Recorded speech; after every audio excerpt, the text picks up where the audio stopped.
Next stand-up is making his debut here at Brandeis. Please give a warm welcome to Devon Hermenau.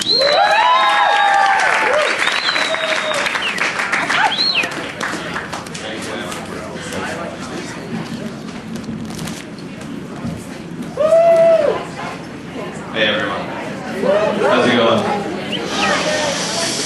This is my first time doing this, so I promise you won't laugh at me, alright? My name's Devon. I'm a sophomore here at Brandeis. You might recognize me from the second Harry Potter movie. That's weird if you do, because I wasn't in it. I think I should be honest right now at the get-go and just let you guys know I'm mainly doing this as an application filler. Just trying to get some activities under my belt for grad school. And I actually started a few clubs too, I just had to tell you about, in case anyone's interested. So like write down the times and stuff. I'm a philosophy major, so I started a solipsism club. And solipsism is the idea that nothing but my mind exists, that everything else is a figment of my imagination.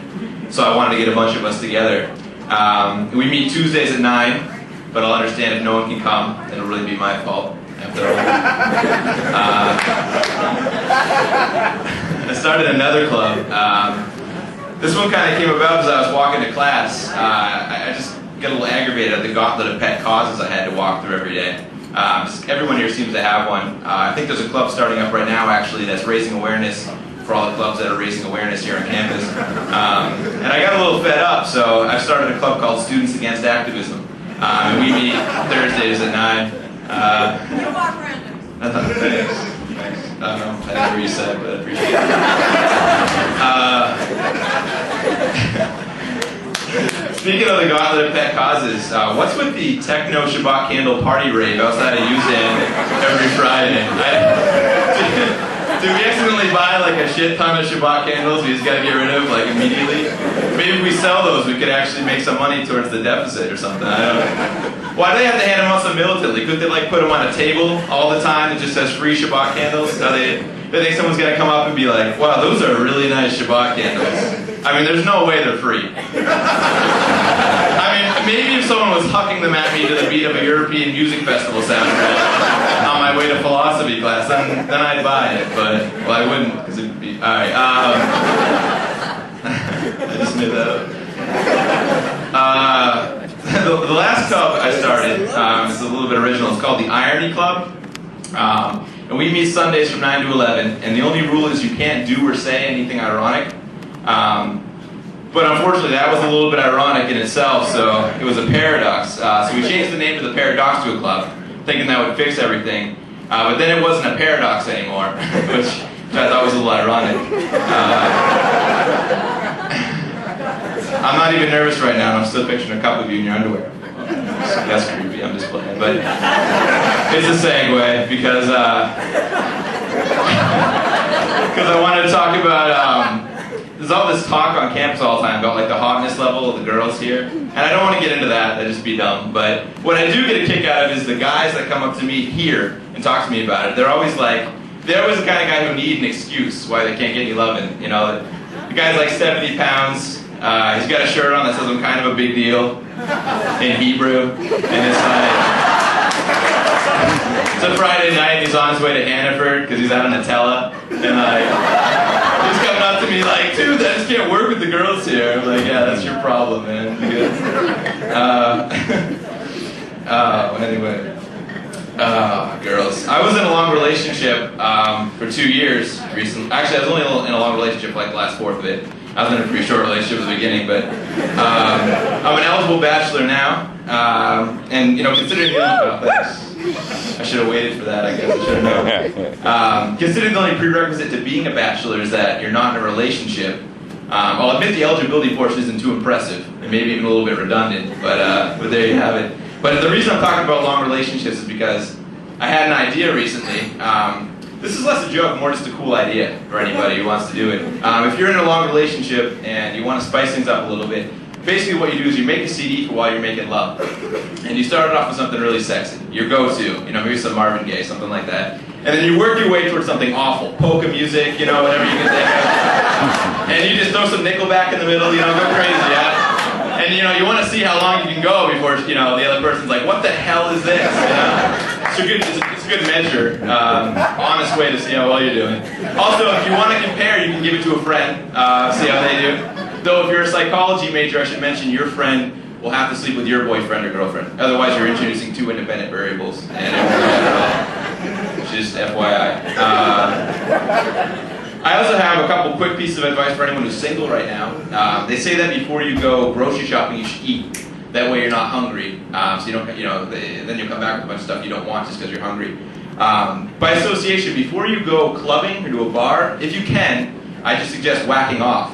That way you don't come back with anything you don't want just because you're horny. It's a little crude, but it's true.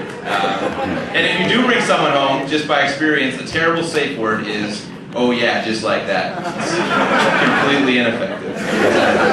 Use it.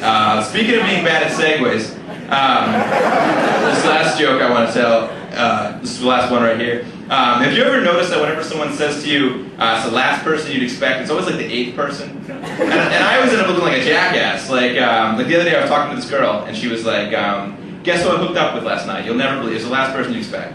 And I was like, your dad? And she was like, no, Tom, and you're an asshole, you know?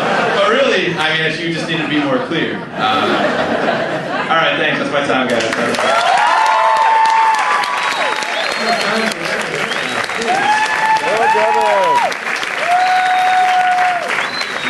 Funnier than he looks, I guess. We're going to keep moving on. We're going to play a game for us called Eric's Rose Amazing Line Game. It's for all our improvisers tonight. And Devon, if you want to play, you can go on. Come on.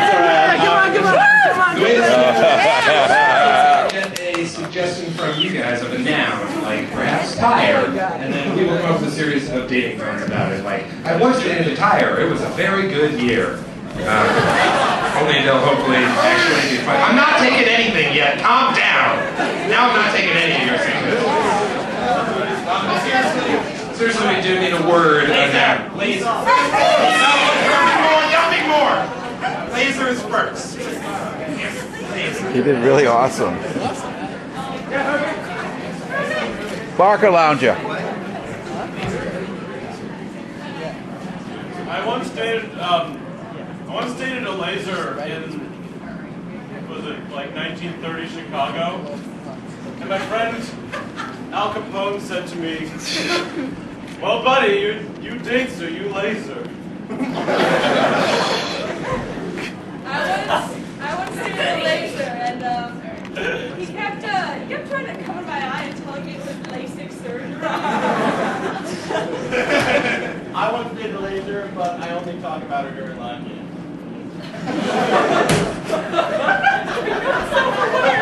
I once dated a laser, but she was like gigantic and complicated, and I really couldn't figure out how to turn her on. I once dated a laser, but she always wanted to have sex with like a mirror over her head. So when I would move out of the way, she would reflect it to herself, and it was nuts.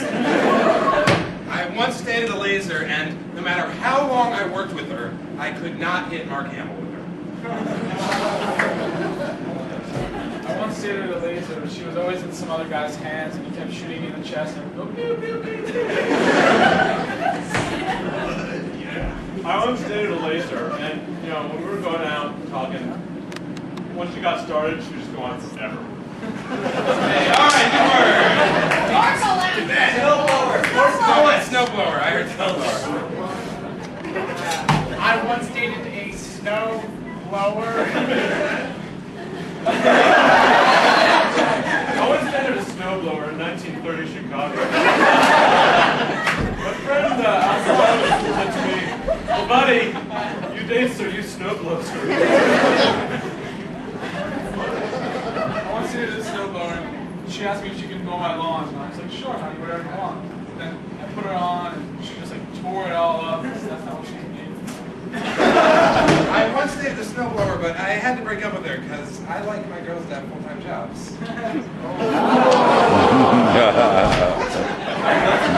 I once dated a snowblower, but she liked cocaine more than me. How was that process? I once dated a snowblower. Gosh, she was such a flake. Hey, all right, new word. Forklift. Forklift. All right, yeah, forklift. I kind of like that. Forklift. Forklift. sit in a forklift and we like to spoon, which was the exchange of forklift. We lifted forks and we. I once did it in a forklift and it was great because we'd always do it at Home Depot. It's a do-it-yourself type place. I once stayed in a forklift, but it kind of got awkward because there were always other construction workers around. I once stayed in a forklift, but my package was too big for it.